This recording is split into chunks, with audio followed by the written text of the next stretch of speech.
Once upon a dream. Epilogue. All good things. Aurora Rose sat at the head of the ponderous, heavy table, arms resting gracefully, regally on the edge of the throne. She regarded the men putting forth different thoughts on the economic ramifications of consolidating the kingdom's power under a single princess. No, queen. No, wait. Girl. With a gaze that was just shade warmer than cool, amused detachment. It wasn't an unconscious decision to adopt some of Maleficent's trademark moves. Why not learn from her, even though she had been an enemy? Behind her throne to the left stood Flora, Fauna, and Merryweather. Their presence added just the touch of mystical power that kept people in mind whenever they started to think about using the term princess. On her right sat Philip, honored guest of the kingdom, but he sat away from the table and didn't speak. If anyone tried to address him, he replied with his usual affable demeanor and directed them to their queen. A tapestry was pulled aside from the door, and a trusted butler entered. "Your Majesty, it's time for the speech. All able subjects have been gathered to the outer bailey." "Thank you, Krister," the Aurora Rose said, trying to sound more polite than incredibly relieved. "And thank you, gentlemen. We shall continue these discussions later, after the coronation." She said this warmly and with a smile that made each man on the table feel like he, personally, was being thanked. Only a few looked unhappy as they filed out. As soon as they were gone, she sank down on her throne, hand to her head. Not that long ago, she could have conjured a mug of cider or caused the scrolls on the table to fly around the room, assumingly, like a flock of sparrows. But then, of course, she had woken up. "Oh, that was marvelous, simply marvelous," Fauna said, putting a delicate, weightless hand on Aurora Rose's shoulder. "You certainly have a knack for this whole leadership thing." "Yes, it was very well done," said Flora. "You have them eating out of your hands." "I think you should turn the one on the corner into a toad," Merryweather said, bunching her fat little face into a scowl. Aurora Rose nodded with a faint smile, taking their great praise as graciously as she could. They did love her. She had just sort of outgrown their ministrations. "I still haven't forgiven you for lying to me about my parents all these years," she warned them. "Don't think you can flatter your way into my good graces." "No, of course not, dear," Flora said with a sigh. "Please see it from our perspective, however.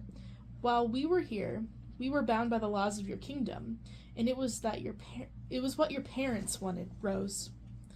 "What my parents wanted? Did they show any great insight or ability in parenting?" she demanded. "Whose idea was it to lock me in a bedroom by myself on the eve of my 16th birthday and not even introduce me properly to my own parents?" "It made sort of sense at the time," Fauna said, thoughtfully, a finger on her lips. Aurora Rose stared at them blankly for a moment. "I pricked my finger on a spindle because I thought I would never see Philip again and my life was over."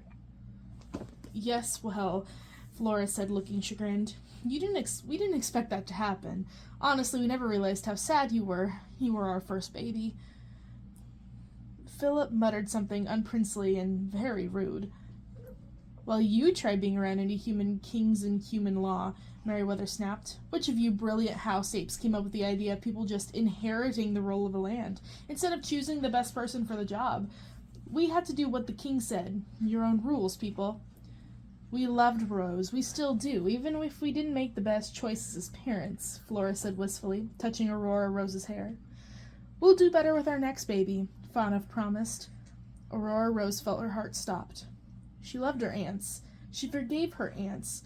She was growing less bitter and angry with every second she spent with them. She did have, in her own way, a freer childhood out in the woods than many a princess did.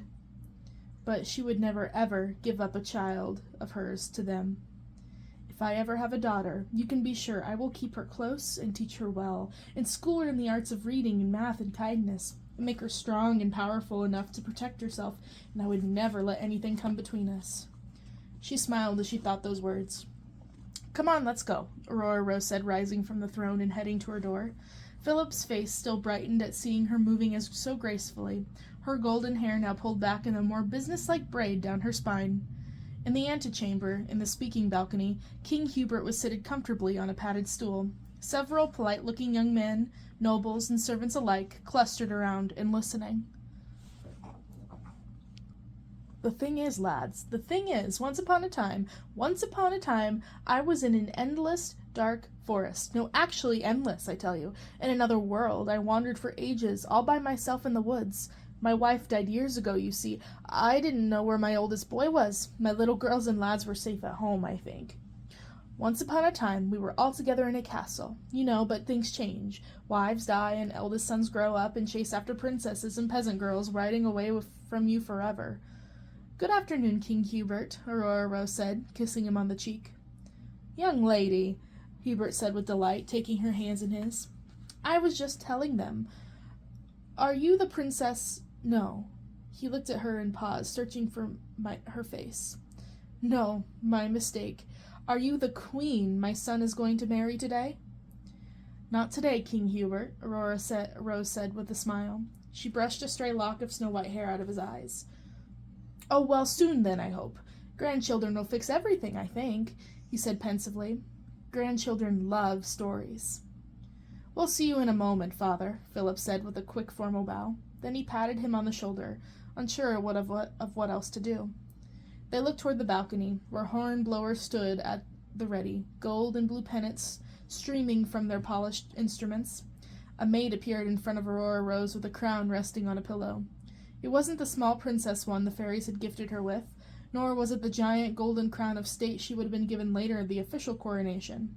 She had gone through a treasury very carefully and chosen an ancient gold circlet, simple and thick, that would be unmistakable as anything but a crown to the crowds below. Aurora Rose took it and thanked the maid, sending her on her way. I wish Liana was here, she said, trying to sound a little flippant. Sadness came through anyway, weighing on her as much as the diadem she pressed into her hair. She would do something fancy with this, loops or buns or something. You look gorgeous, Philip said, taking her hands and squeezing them. Don't worry about winning over the people. If they're like me, they'll fall in love with you on first sight. You really did, she said, shaking her head, and perhaps she had once, too. She thought about their adventures together, how he had never given up on her, how he had forced her on, how he had constantly, annoyingly remained cheerful and upbeat in any situation. How had he killed demons and always talked about his stupid horse and ate porridge that he hated? No, she hadn't fallen in love with him on sight the second time around. It had taken a few days. Hey, she said with a grin. Ask me a math question. What? Oh, to prove you're awake, he grinned back. What's 4 plus 4? 8. Too easy, give me another one. What's 28 minus 15? 13. Again? All right, Princess Smarty Pants, what's 225 divided by 15? 15, silly, it's the square of it. They both paused, equally surprised by her answer. Well, what do you know? She said slowly. I really am a Smarty Pants princess. Philip took her hands and clasped them in her own. No, you're a Smarty Pants queen. Aurora Rose looked down at their hands and took a deep breath. Are you going back home after today? Yes, I think. I have my own, transition of power to deal with, Philip said, looking at his dad with a sigh.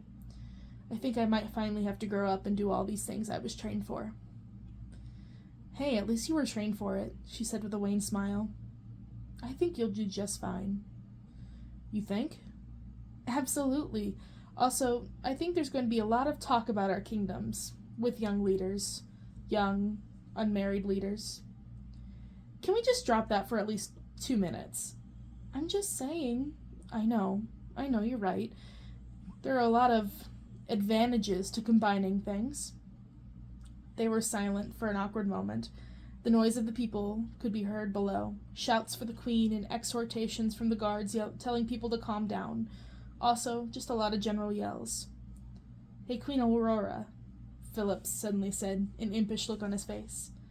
Before this all starts and things get too complicated, and we have to figure out that we're both going to... Yes?